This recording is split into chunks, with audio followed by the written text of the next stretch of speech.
প্রিয় দর্শক, আসসালামু আলাইকুম। শুধুমাত্র ময়দা আর আলু হাতের কাছে থাকলে বিকেলে চায়ের সাথে খাওয়ার জন্য এই স্ন্যাক্সটি তৈরি করতে পারেন। আশা করছি রেসিপিটি আপনাদের সকলের কাছে অনেক বেশি সহজ আর ভালো লাগবে। ভালো লাগলে চ্যানেলটিকে সাবস্ক্রাইব করে রেসিপিটি শেষ পর্যন্ত দেখার অনুরোধ রইল।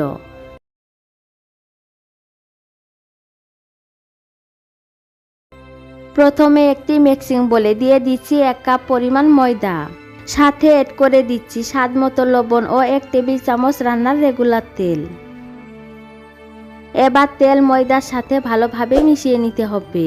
হাত দিয়ে এভাবে ঘষে ঘষে তেল ময়দার সাথে ভালোভাবে মিশিয়ে নিতে হবে। আর এই মেশানোর কাজটা একটু সময় নিয়ে করতে হবে। যখন হাত দিয়ে এভাবে মুঠো করলে দলা পেকে যায় তখন বুঝতে হবে তেল ময়দার সাথে ভালোভাবে মিশে গিয়েছে।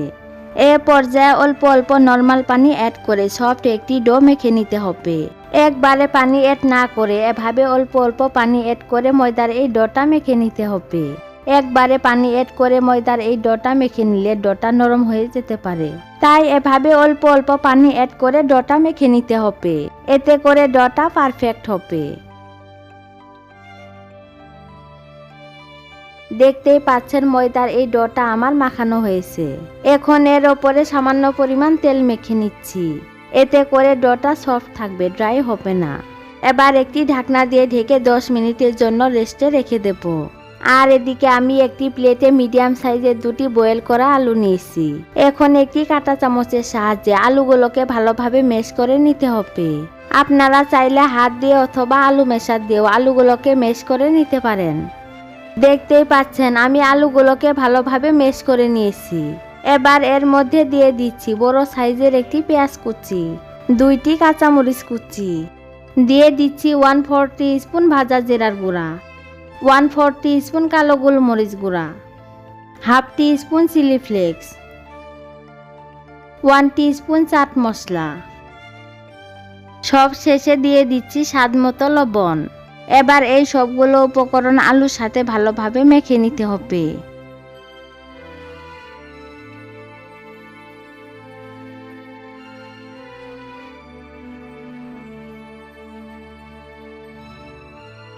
দেখুন আমি আলুগুলোকে ভালোভাবে মেখে নিয়েছি। এবার এগুলোকে সাইডে রেখে দেব। ফিরে আসলাম 10 মিনিট পর। এখন ময়দার এই ডোটাকে আবারও কিছুক্ষণ ভালোভাবে মথে নিতে হবে। আমি ময়দার এই ডোটাকে ভালোভাবে মথে নিয়েছি। এবার এটিকে গোল বোলের মতো করে একটি বোর্ডের ওপর নিয়ে নিচ্ছি এবং হাত দিয়ে এভাবে প্রেস করে সামান্য চ্যাপ্টা করে নিতে হবে। এবার এর ওপরে সামান্য পরিমাণ ময়দা ছিটিয়ে বড় সাইজের একটি রুটি বেলে নিতে হবে।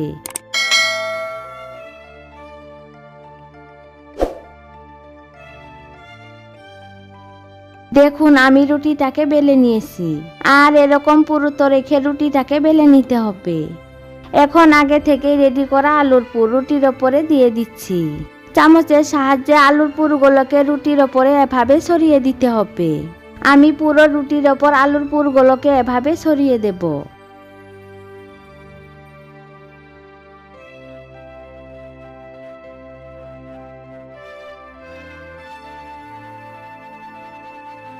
দেখতেই পাচ্ছেন আমি পুরো রুটির ওপর আলুর পুরগুলোকে সমানভাবে ছড়িয়ে দিয়েছি।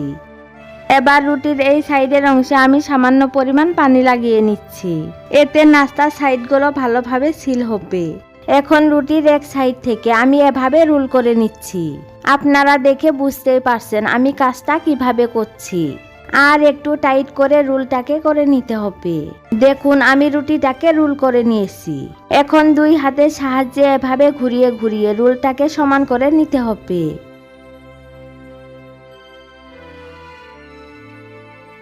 এখন একটি নাইফের সাহায্যে আমি রোলটাকে নাস্তা শেপে কেটে নিচ্ছি।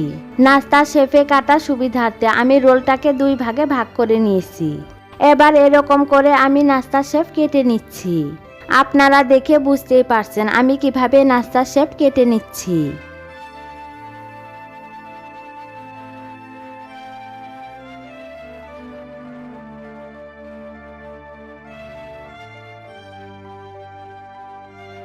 দেখতে পাচ্ছেন আমি রোলটাকে এরকম নাস্তা শেপে কেটে নিয়েছি। আর নাস্তাগুলো কতটা লেয়ার যুক্ত হয়েছে। এবার এই নাস্তার শেপটিকে আলতো হাতে চেপে নিতে হবে।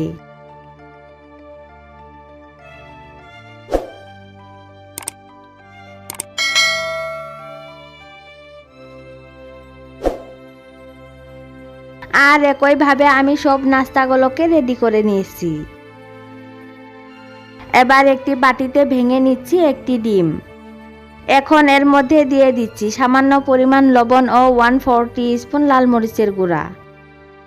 এখন একটি কাঁটা চামচের সাহায্যে ডিমটাকে ভালোভাবে ফেটিয়ে নিতে হবে। আমি ডিমটাকে ভালোভাবে ফেটিয়ে নিয়েছি। এবার এটিকে সাইডে রেখে দেব। আর এদিকে নাস্তাগুলো ভাজার জন্য চুলায় আগে থেকে পর্যাপ্ত পরিমাণে তেল গরম হতে দিয়েছি। এবার এখান থেকে একটি নাস্তা নিয়ে ডিমের ব্যাটারে ভালোভাবে ডিপ করে গরম তেলে দিতে হবে। আর একইভাবে সব নাস্তাগুলোকে ডিমের ব্যাটারে ডিপ করে গরম তেলে দিয়ে দিচ্ছি। নাস্তাগুলো ভাজার সময় চুলার আঁচ অবশ্যই মিডিয়ামে রেখে নাস্তাগুলোকে ভেজে নিতে হবে। এতে করে নাস্তাগুলো অনেক ক্রিস্পি হবে আর নাস্তাগুলোর কালার অনেক সুন্দর হবে। এখন নাস্তাগুলোকে আমি উল্টে দিচ্ছি। এভাবে উল্টে পাল্টে নাস্তাগুলোকে গোল্ডেন ব্রাউন কালার এবং ক্রিস্পি করে ভেজে নিতে হবে।